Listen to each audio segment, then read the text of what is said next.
સુરતમાં હવે કેટલાક ચીટરો નોકરી અપાવવાની લાલચે છેતરપિંડી કરતા હોવાની પોલીસ ફરિયાદ નોંધવા પામી રહી છે। બે સમયે મળી પોસ્ટ વિભાગમાં નોકરી અપાવવાના બહાને 20 થી વધુ નોકરી ઈચ્છુક યુવકો પાસેથી 16.90 લાખ પડાવી લીધા હતા। ચીટરોએ નકલી વેબસાઇટ બનાવી યુવકો સાથે છેતરપિંડી આચરી હતી અને નકલી પરીક્ષાઓ લઈ ખોટા કોલ લેટર ઇસ્યુ કર્યા હતા। ભોગ બનનાર નોકરી ઈચ્છુક યુવકોના ફોર્મ પણ ભરાવ્યા હતા। આ ફરિયાદ બાદ ભૂપેન્દ્ર શર્મા અને બ્રિજ પટેલ નામના બે જેટલા ઠગબાજોની અટવા પોલીસે ધરપકડ કરી વધુ તપાસ હાથ ધરી હતી। અત્રેના પોલીસ સ્ટેશન ખાતે એક સાયબર ક્રાઇમ અને ફોર્જરીનો ગુનો દાખલ થયેલ છે, જેમાં ભોગ બનનારને પોસ્ટ ઓફિસમાં નોકરી આપવાની લાલચ આપી તેઓને નોકરીના ખોટા મેસેજો આપને ઓર્ડર મળી જશે એવા મેસેજો કરી, તેમજ વેબસાઇટ ઉપર ઓનલાઈન ટ્રેનિંગ લઈ અને તેઓની પાસેથી નોકરી આપવાના બહાને 16,90,000 જેટલી રકમની છેતરપિંડી કર્યાની ફરિયાદ દાખલ થયેલ, જે આધારે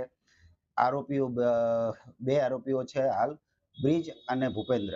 બ્રિજ નવસારી ખાતેનો રહેવાસી છે, તે બી ઇલેક્ટ્રોનિક કરેલું છે, તેણે પોતે સોફ્ટવેર એન્જિનિયર છે, વેબસાઇટ ડેવલપિંગનું પણ કામ કરે છે અને અગાઉ તે ઉગત સેવા સહકારી મંડળી નવસારી ખાતે કોન્ટ્રાક્ટ બેઝ ઉપર સેવા આપતો અને ત્યાં સર્વર મેનેજમેન્ટનું કામ કરતો હતો, જેથી તે ત્યાંની તમામ કાર્યવાહીથી વાકેફ હતો।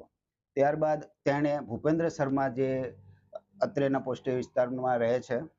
તેઓનો સંપર્ક કરી તેઓને બીજા ગ્રાહકો લાવી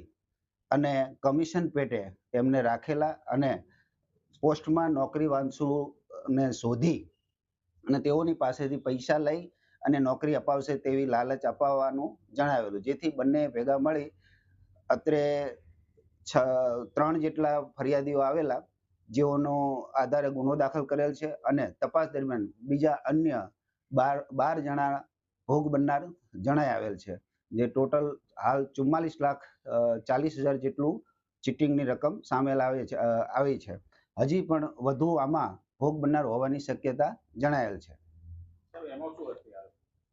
આ લોકોની એમો એવી છે કે લોકોને પહેલા તો નોકરી વાંચુને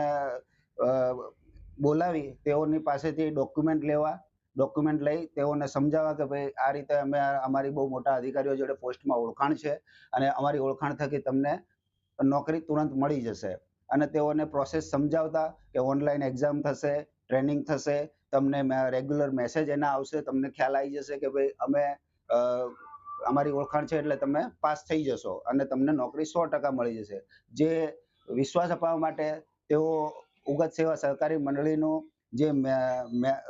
બલ્ક મેસેન્જરનું સોફ્ટવેર છે તેનો એનીડેસ્કથી ઉપયોગ કરી અને બ્રિજ જે આરોપી છે બી ઇલેક્ટ્રોનિક થયેલો, તે પોતે પોતાના લેપટોપથી એનીડેસ્કથી તેનો